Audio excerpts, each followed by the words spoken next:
तो hello guys, आप कैसे हैं? मैं उम्मीद करता हूं कि आप अच्छे होंगे। और आज की क्लास में हम क्लास 10 का जो प्रश्नावली 5.2 है उसका 12वां और 13वां नंबर बहुत ही अच्छे तरीके से क्या करेंगे, समझकर उसे बनाएंगे। ठीक है, तो चलिए बिना देरी किए हुए क्या करते हैं, क्लास को स्टार्ट करते हैं। सबसे पहले देखते हैं 12 नंबर में क्या कर रहे हैं। क्वेश्चन को आप बहुत ही अच्छे तरीके से समझने का प्रयास कीजिएगा, क्योंकि अगर आप क्वेश्चन समझ लिए तो समझ लीजिए कि आपका 50% जो है वो सोल्व हो गया। तो पढ़ते हैं। दो समांतर श्रेणियों का सारवंतर क्या है? समान है। सबसे पहले इतना हम समझते हैं कि दो समांतर श्रेणी हमारे पास है, ठीक है, और उस दो समांतर श्रेणी का जो सारवंतर है दोनों का क्या है? समान है, यानी एक जैसा है दोनों का समांतर श्रेणी का। यदि इनके 100वें पदों का अंतर क्या है? 100 है।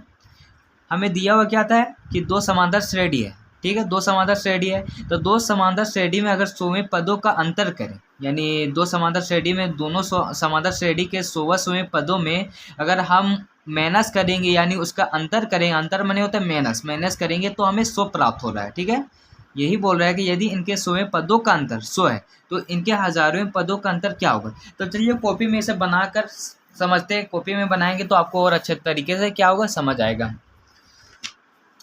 जैसे हमें 12 नंबर क्वेश्चन है, क्वेश्चन नंबर क्या है? 12 है।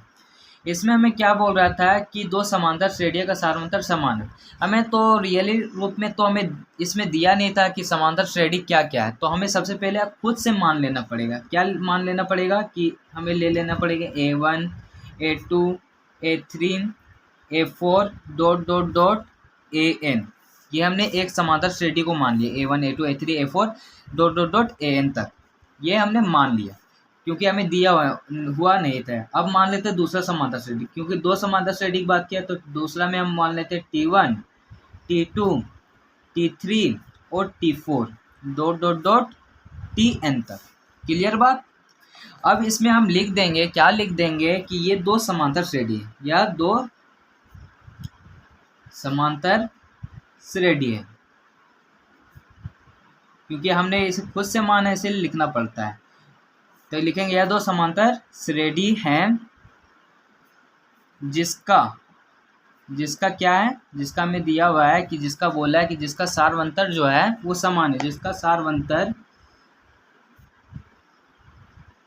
सारवंतर D यानी क्या है? समान। तो ये हमने लिख दिया। जब सारवंतर इसका समान, तो अब हम क्या करेंगे इसमें कि हमें बोल रहा है, उसके बाद इतना तो बोलो, उसके बाद क्या बोल रहा है कि समान है यदि इसके 100वें पदों का अंतर 100 है। यानी ये दो समांतर श्रेणी हमें जो दिया हुआ है, इन दोनों समांतर श्रेणी का 100वां पद क्या है? 100वें पदों का अंतर समान है, यानी 100वें पदों का अंतर, यहाँ अंतर जो आ रहा है वो अंतर जो है वो माइनस को इंडिकेट कर रहा है। जैसे 100वें पद A1 की इस ऊपर वाले समांतर श्रेणी के लिए अगर 100वें पद लिए तो ये 100 आ जाएगा। ठीक है, 100वां पद क्या होगा? ये 100वां पद हो जाएगा ऊपर के लिए। माइनस बोल रहा है A1 को हम क्या लिख सकते हैं? A+99D लिख सकते हैं, आराम से लिख सकते हैं। दूसरा में इसे की अगर बात करें T1 T2 के लिए 100वें पद की, तो T1 के लिए क्या हो जाएगा? T100। 100वें पद को T100 से इंडिकेट करेंगे। इसके लिए हम यहाँ लिख सकते हैं T+99D। तो बोल रहा है इन दोनों समांतर श्रेणियों का जो 100वें पद है वो क्या है? 100वें पदों का अंतर जो है वो समान है। तो 100वें पद का अंतर किस तरह से हम इंडिकेट करेंगे? जैसे A से 100 लिए, यानी A का 100वां पद है, माइनस अंतर कर रहा है यानी माइनस कर रहा है। कि दोनों क्वेश्चन में क्या था कि बोल रहा था कि यदि इनके 100वें पदों का अंतर 100 है, 100वें पदों का अंतर यानी A100 माइनस T100 बराबर हमें क्या दिया हुआ? 100 है। ये माइनस जो है वो अंतर को इंडिकेट कर रहा है, कि बोल रहा है कि ये दोनों का 100वें पदों का अंतर यानी माइनस। ठीक है, अंतर जब भी आए तो हम माइनस का चिन्ह लगाते हैं। तो माइनस बराबर क्या है? दे चुका है कि 100 है।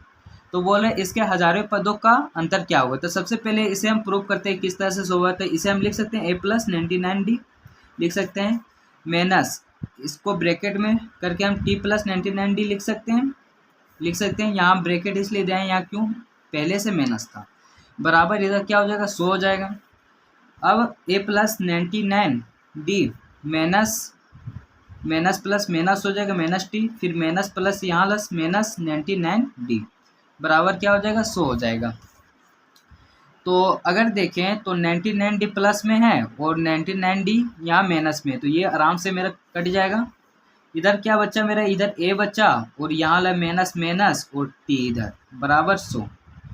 ये मेरा क्या हो गया, प्रूफ हो गया। और यही चीज़ हमें क्वेश्चन में दे भी चुका था कि इनके 100वें पदों का अंतर 100 है। जो चीज़ हमने क्या कर दिया, प्रूफ कर दिया।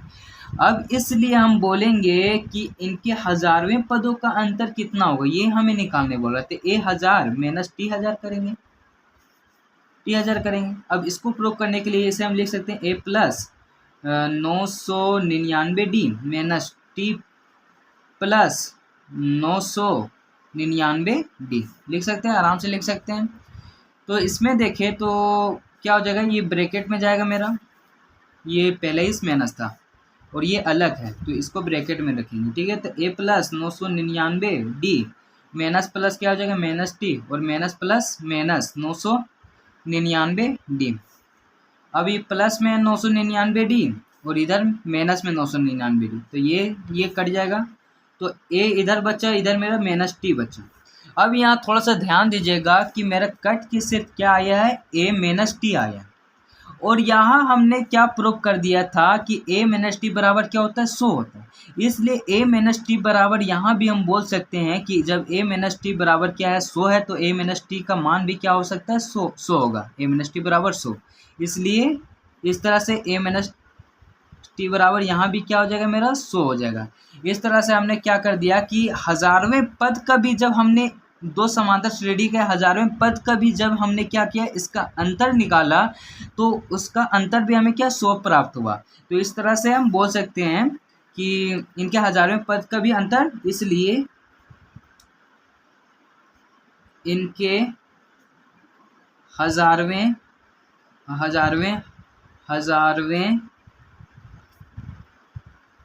पद का अंतर भी 100 है। और इस तरह से हमारा क्वेश्चन क्या हो गया, सॉल्व हो गया। ये मेरे लिए क्या हो जाएगा, आंसर हो जाएगा। अब बढ़ते हैं 13 नंबर हमें क्या बोल रहा है। तो 13 नंबर की अगर बात करें तो 13 नंबर हमें बोल रहा है 3 अंकों वाली कितनी संख्याएं 7 से विभाज्य है।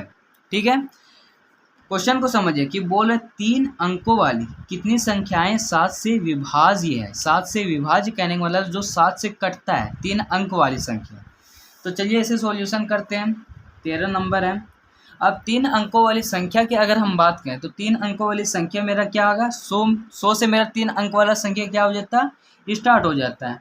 तो 100 को अगर देखें तो 100 7 से विभाज्य है, तो 100 7 से विभाज्य नहीं है।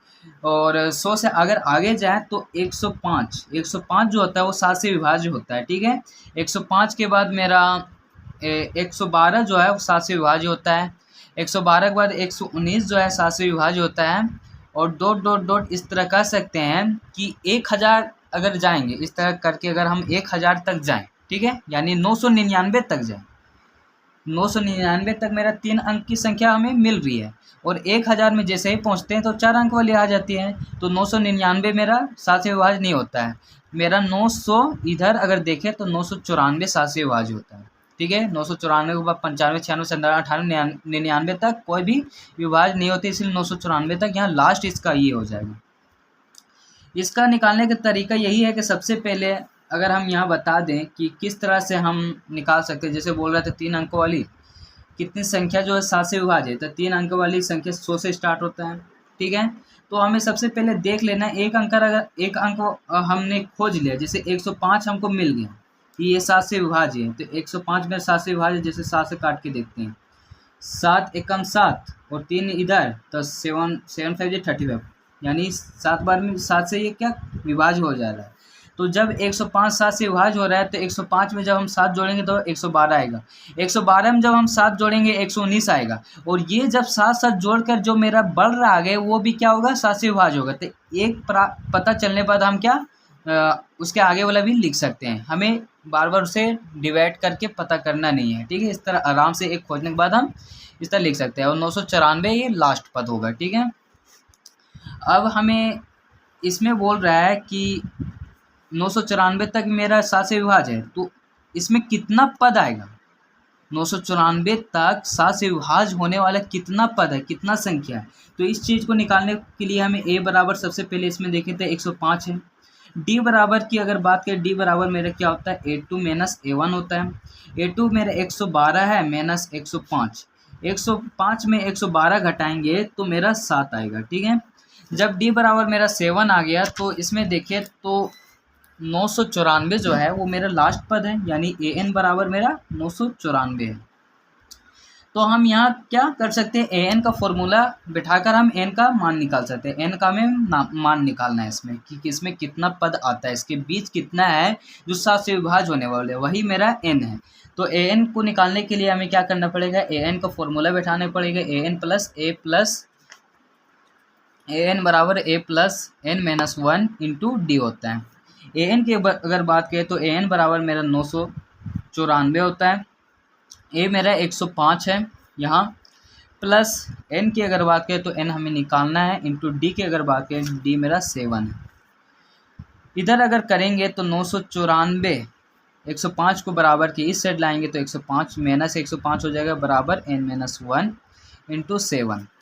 अब 994 में 105 को घटाएंगे तो कितना आएगा, 889 आ जाएगा, ठीक है। 889, रुकिए देख लेते हैं कि कितना आएगा। 94, हाँ 889, देखें यहीं घटा देते हैं कि 994 में जब 105 को घटाएंगे, एक ही 100 अगर घटाएं तो 800 बचेगा, और 5 और घटाना है तो 4 घटा दे 90 और 89, ठीक है। 889 आएगा बराबर n माइनस 1 इंटू 7। 889 गुना में तो इधर आएगा बराबर के इधर, तो भागा में हो जाएगा बराबर इधर n माइनस 1।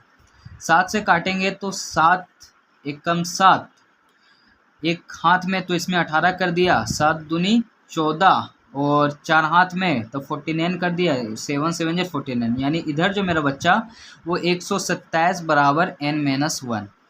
तो n बराबर अगर निकालेंगे तो माइनस 1 इधर आ जाएगा बराबर के, तो 127 प्लस 1 हो जाएगा, इसलिए n बराबर मेरा 128 आंसर हो जाएगा, ठीक है। यही मेरा आंसर हो जाएगा कि यहाँ से 105 से 994 तक के बीच में अगर हम देखें कि कितना 7 से विभाज्य हो रहा है, तो 128 संख्या ऐसे आएंगे जो 7 से विभाज्य हो गए। तो यही हमें निकालना था, जो हमने क्या कर दिया, बहुत आसानी से दोनों क्वेश्चन को हमने क्या कर दिया, सॉल्व कर दिया। तो अगर आपको यह वीडियो अच्छा लगा होगा तो प्लीज़ आप लोग से रिक्वेस्ट है कि आप इस चैनल को सब्सक्राइब करें, हमें सपोर्ट करें, हमें भी छोटे मोटे यूट्यूबर बनने का मौका दें, ठीक है। और मिलते हैं अगले वीडियो के साथ। Thank you.